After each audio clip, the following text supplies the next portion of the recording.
Agora nós vamos para a apresentação do Bruno Garroch, que é doutorando da Faculdade de Direito da USP, e vai falar sobre o reconhecimento como método deontológico e soteriológico no e além do shivaísmo da Caxemira.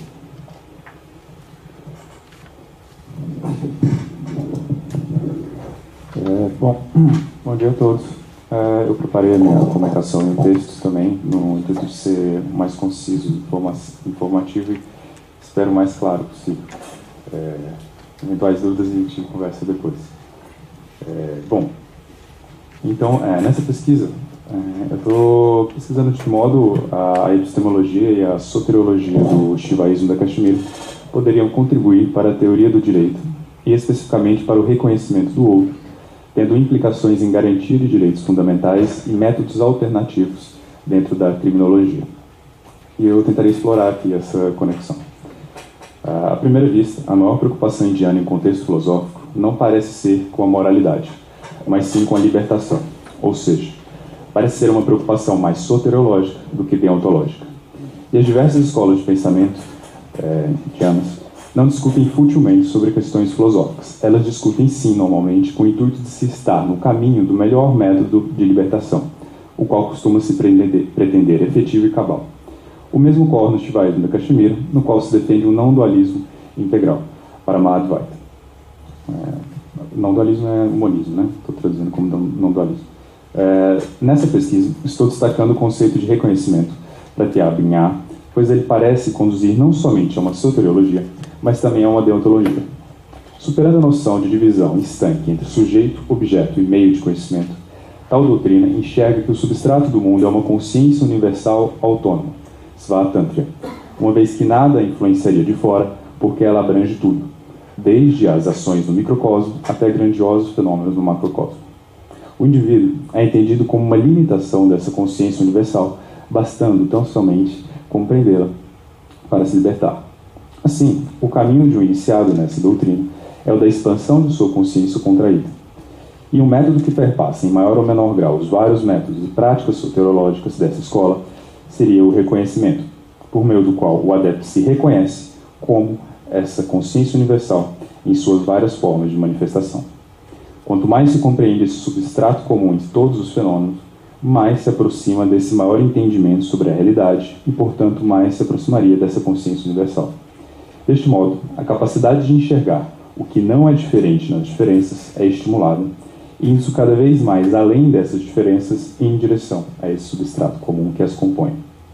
No fim, idealmente, o adepto compreende que ele já é essa consciência universal não dual e, não se limitando mais a essa existência individual, compreendendo-se como todo o universo em constante pulsação, expanda de desdobramento, Unmesha, e recolhimento, Nimesha. E esse caminho, segundo o shivaísmo da Caxemira, está aberto a todos que decidirem trilhar, independente de castas e gênero. O estudioso Mark Dixkovsky proferiu uma palestra intitulada O Código Moral em Trika, a partir do capítulo 4 da obra Tantra Aloka de Abhinavagupta. O termo Trika foi usado, nesse caso, como sinônimo de shivaísmo da Caxemira. Segundo Dixkovsky, a noção de pureza, sob o ponto de vista hindu, é dizer o que alguém deve fazer e o que deve ser abandonado, baseando-se normalmente nas autoridades das escrituras. Especificamente no shivaísmo da Caxemira, age de determinada maneira não para ser um bom menino, seguidor de alguma norma, mas sim para expandir a sua consciência e ter uma relação mais firme com Shiva, no caso, essa consciência universal. Há uma passagem no Tantra Aloka, onde se lê, abraços, onde quer que a sua mente encontre satisfação, coloque-a ali, fecha aspas. Obviamente, isso poderia ter consequências das mais funestas, pois alguém poderia dizer que encontra satisfação no roubo, na mentira, na sedução desonesta, na fraude, no assassinato, na agressão, etc. Só que já na próxima linha dessa citação do Tantra Aloka, o autor dessa obra, o Abhinavagupta, já explica que essa satisfação deve ser uma real satisfação, digna de ser uma oferta ao divino infinito, essa consciência absoluta universal. Obviamente, isso também não resolve propriamente esse problema, pois ainda poderíamos indagar sobre quais seriam, então, as ações que passariam por esses critérios de padrão de dignidade a serem ofertados ao divino. Segundo Dixkovsky, quando alguém começa a raciocinar sobre o que deve ou não fazer, essa pessoa não deve fazer já se julgando impura, condicionada por hábitos ruins, e que somente depois de algumas limpezas e corretas ações, ela estará pura e dedicada a Deus, ou a trilhar o caminho justo e correto. Não se deve, pois, pensar, eu não devo fumar porque me causará câncer, eu não devo comer demais porque me engordará, eu não devo pensar coisas ruins sobre os outros, porque isso me tornaria uma pessoa amarga, eu não devo fazer isso ou aquilo. Fecha aspas. Segundo ele, a abordagem dos Shivaism do Kashmir é diferente. Um adepto, ao pensar em como deve agir, pondera se tal ação ou omissão o irá ajudar a desenvolver uma consciência maior e uma maior abertura para essa graça divina. Isso é interessante, pois exige do adepto um pensamento sobre a finalidade de sua ação, que deve ter em vista não a pureza ou impureza sobre algum critério de dogma ou regra válida em si, mas, para além disso, deve ter em vista a expansão de sua consciência. É, pois, um raciocínio teleológico, que não limita o motivo das ações em dogmas ou em finalidades menores de puro cumprimento de uma norma simplesmente por ser norma. Pensar em termos muito fechados sobre o correto ou errado, disse Tchaikovsky, nos fecharia, nos distrairia e nos moveria para o mundo da dualidade, para a distorção de pensar que eu sou um indivíduo no meio de tantos outros indivíduos em um mundo onde tudo é diferente. Ou seja, isso não somente causaria uma ingenuidade sobre a existência de um conjunto de regras específicas ou visões que resolveriam o problema de como devemos agir mais facilmente, mas a busca desse caminho causaria ansiedades, frustrações dentro de um mundo tão diverso, onde todos estariam supostamente oferecendo essa solução milagrosa e fácil. Segundo ele, esse tipo de desespero e confusão ocorre quando as pessoas não aplicam uma razão firme e criteriosa, baseada nas escrituras, ou no que se aprende de professores, ou, mais importante do que tudo, em nossos próprios discernimentos pessoais e em nossos próprios sensos intuitivos sobre esse ser infinito. Dessa forma, ele diz que o código moral do Shivaism do Kashmir estaria como que escrito na própria realidade. A realidade que é a verdadeira luz e consciência divina. Isso carregaria em si a sabedoria, o vimarsha, a consciência reflexiva, para que possamos fazer as escolhas corretas. Desse modo, ele é bem enfático em afirmar que tal moralidade é baseada em desenvolver consciência divina, crescendo-se e se sustentando a partir dela. Não se trata, pois, de uma lista de regras ou códigos estritos do que fazer ou não fazer.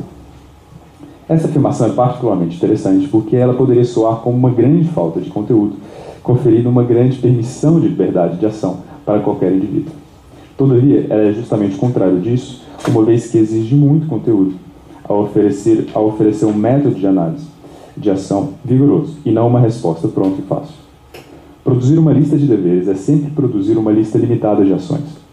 E, além disso, é oferecer uma lista limitada de possibilidades de agir corretamente e da melhor forma possível, sendo um limite não somente para a ação, mas também para a consciência, a qual ficaria limitada e focada simplesmente nas ações, e não nas ações e nos fenômenos como uma possibilidade de desenvolvimento da consciência por meio das diversas manifestações existentes no dia a dia. Em uma lista fechada, pode-se ficar suscetível às várias exceções e ao afunilamento de diferentes possibilidades, se enxergar um fato, fenômeno. Ou se faria uma lista concisa, registrando as diferentes perspectivas na análise de um fato, ou se faria uma lista com comentários e adendos tão extensos que, ao que parece, fugiria do escopo de tais filosofias indianas, as quais, como dito, não têm primordialmente o interesse, não parece ter primordialmente o interesse em desenvolver uma teoria sobre a moralidade e a justiça. De outro lado, se uma lista de preceitos não é oferecida, realmente se abrem as possibilidades de discussões sobre como devemos agir, pois não se existe propriamente uma certeza do que fazer ou não fazer. Porém, tal incerteza não deve ser encarada, de forma alguma, como uma autorização para certa leviandade. Muito pelo contrário, é um aumento de responsabilidade e exigência crítica. Pensadores mais ortodoxos comumente alegam que, se não existe o certo e o errado, o puro e o impuro, então tudo seria permitido e possível. Um caos. Esse é o mesmo erro cometido por algumas religiões contra agnósticos ou ateus. Se não há um absoluto em termos do que fazer, isso conferiria uma liberdade e relativismo moral absoluto. Porém, isso não é uma conclusão necessária. E segundo Shivaism do Kashmir, temos que nos dispor a pensar e a refletir sobre a própria realidade. E é assim que parece ter sentido a frase que o código moral de Shivaism do Kashmir estaria aqui como que escrito na própria realidade, impulsionando-nos a desenvolver a nossa consciência reflexiva, vimarsha, para fazermos as escolhas corretas. E esse termo vimarsha, estou traduzindo aqui como consciência reflexiva, denota o poder da consciência de perceber os fenômenos ocorrentes em si mesmo. Então ele produz dois aspectos. O aspecto interno, quando essa ação da consciência repousa em si mesmo, sem nenhum construto mental, ligado à consciência universal. E um aspecto externo, quando essa ação reflexiva é direcionada do sujeito para o objeto percebido, separadamente do eu, tornando a realidade acessível a um discurso representacional. Saúde. Assim, o processo da consciência universal e da individual é igual em relação à consciência reflexiva, com a diferença de que esta última é mais limitada, tendo em vista que a sua natureza ainda é limitada em relação à autocompreensão e à compreensão do mundo. Percebe que essa consciência reflexiva está conectada com o não-dualismo integral do Shivaísmo da Kashmira do seguinte modo. Em um nível microcosmo, a luz da consciência consiste em uma consciência reflexiva que separa os objetos entre si, bem como os eles do eu e o eu dos outros sujeitos. De outra parte, em um nível macrocosmo, a luz da consciência engloba tudo e todas as categorias dentro desse todo são compreendidas dentro deste desdobramento da consciência reflexiva. Dito isso, a gente pode pensar em três modos de aparecimento dessa consciência. O primeiro, Bheda, traduzido como diferença, que seria a consciência da separação entre objetos. Bedha, Bheda, os meios de conhecimento, servindo como uma ligação entre a unidade do sujeito e a diversidade dos objetos. E a Bheda, não diferença, a consciência da não diferença de todas as coisas percebidas como sujeito puro. A partir do que foi dito, esses movimentos da consciência propiciados pela expanda, vibração, que é um poder do vimarsha, essa consciência reflexiva, podem ser compreendidos por dois movimentos. Um movimento vertical, um movimento descendente do absoluto para a sua manifestação e ascendente do recolhimento da diversidade para a unidade, e um movimento horizontal, um movimento da consciência indo e saindo do objeto durante o ato da percepção. E, a meu ver, é justamente nesse ponto que começa a ficar mais inteligível passarmos de um plano epistemológico e soteriológico para o plano deontológico da moralidade. O plano da moralidade me parece estar mais presente especificamente nesse plano do Bheda-Abheda. O processo de expansão da consciência limitada, ainda no plano da diferença, consiste em estimular o Bheda-Abheda, a compreensão da não diferença no que se vê de forma diferente. Ou seja, o aspecto deve sair do nível microscópico da reflexão, da consciência reflexiva, no qual se separa os objetos entre si, os objetos do eu e o eu dos outros sujeitos. Isso implica em sair do nível no qual se reconhece simplesmente as diferentes cores e formas, os diferentes sons, os diferentes sabores, as diferentes texturas e os diferentes cheiros, mas também as diferentes cores de pele, os diferentes sons das línguas, as diferentes formas dos genitais, as diferentes castas, os diferentes comportamentos sexuais, etc. E entrar no nível de uma compreensão que busque a não diferença nessa diferença, enxergando, por exemplo, o humano além da cor, a comunicação além das línguas, o amor além dos genitais, o poder além das castas, a vontade de existir para além dos comportamentos, e etc. Segundo o Shivaísmo do Kashmira, quanto mais a consciência é limitada, mais o indivíduo se afasta e se diferenciaria dos objetos dos outros eus. O processo da expansão de consciência é, portanto, um esforço de se aproximar daquilo que normalmente é percebido como externo, encontrando as não diferenças com o próprio eu que as experiencia. Nesse ponto, podemos pausar para refletir quanto dessa preocupação com o outro realmente poderia existir na filosofia do Shivaísmo do Kashmira e quanto não passaria de uma má apropriação feita por mim. Para tanto, remeto à fala de Dikskovsky sobre a libertação dos outros, presente também no capítulo 4 do Tantra Aloka. A ideia dentro de uma família espiritual, Kula, é que todos devem atingir a iluminação juntos. Isso cria um grande senso de responsabilidade para os gurus e os seus iniciados. Quando se trabalha na própria iluminação, deve-se contribuir para a iluminação de todas as pessoas. Escolher o caminho tântrico, disse Tchaikovsky, é fazer a escolha de entrar na sabedoria dessa consciência universal e de ajudar os outros. E dizer se a consciência de uma pessoa está se elevando e expandindo, as de outros envolvidas também, pois isso estaria sendo compartilhado com todo mundo, uma vez que somos inevitavelmente receptáculos. Portanto, pensar nos outros, diz Tskhofsky, seria muito natural, porque você sou eu e eu sou você. Por fim, vale a pena trazer uma anedota que ele narra sobre uma vez que ele estava sentado e ele notou um homem em sua frente, no meio de uma multidão. Ao começar a imaginar como era a vida diária desse homem, começou a ser preenchido por um sentimento de que o conhecia, enchendo-se de uma grande afeição.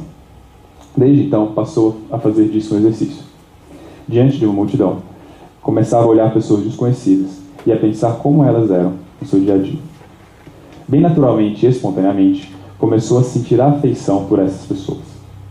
E ele relata que tudo isso vem a partir de um tipo de aumento de sensibilidade da existência, de um tipo de vazio por não estar mais tão autocentrado, ao se mudar o centro de foco, o centro e o foco da individualidade para a consciência universal. Esse vazio fundamental que é ser quem nós somos e o que faz de nós pessoas. Isso é particularmente importante, porque, nesse caso, ele está narrando um possível método, conforme mencionei, para se passar de um plano da individualidade mais isolado, focado em um eu limitado, para o plano da consciência universal. E tal método, como sugeri, é justamente um exercício da não diferença na diferença, PDA-ABEDA.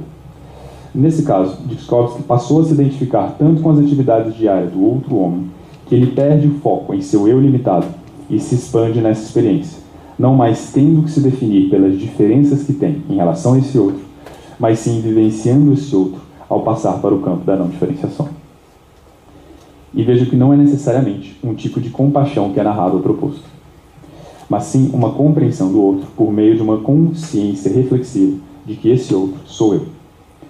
Nesse sentido, não há uma compaixão padrão, pois essa parece já sugerir certa dualidade entre um eu e um outro, o polo passivo da compaixão. O que há é algo além, ou ao menos diverso, da compaixão, sendo um exercício empático de não somente se colocar imaginativamente no lugar do outro, mas de experienciar o mundo como o outro. O intuito, a meu ver, experienciar um modo de compreensão de mundo que abarcasse tanto essa compreensão de mundo individual do outro, quanto do próprio indivíduo, o qual iria se tornando, assim, cada vez mais expandido e como que cheio de indivíduos, os quais se tem a sensação de conhecer devido a essa abertura para a aproximação por meio da não diferença. Deste modo, para não estender muito além do limite, tentarei responder a pergunta que levantei há pouco. Sim, seria um óbvio anacronismo dizer que o Shivaji Kashmira era feminista, ou defensor dos direitos homossexuais, ou de outras minorias qualquer, ou mesmo uma filosofia primordialmente preocupada com a moralidade e a convivência em um mundo compartilhado com o outro. Todavia, o que tentei defender é que não seria uma distorção utilizar alguns argumentos e formas de compreensão de mundo dessa escola de pensamento para defendermos um reconhecimento do outro, não somente em termos de normas legais, mas também em termos jurídicos mais amplos, como um reconhecimento do outro mais profundo. Ao nos identificarmos e nos abrirmos para experienciar o mundo como o outro o experiencia. E dessa forma, usar esse método para voltarmos cada vez mais preenchidos de um sentimento de afeição e mais expandidos do que começamos, a partir de nossa existência mais isolada e limitada em somente nosso eu. E deste modo, a partir dessa consciência mais expandida, conseguimos pensar e julgar melhor o outro em termos de justiça e moralidade. Então a pergunta, no fundo, é: o que acontece no caminho para a libertação? Obrigado.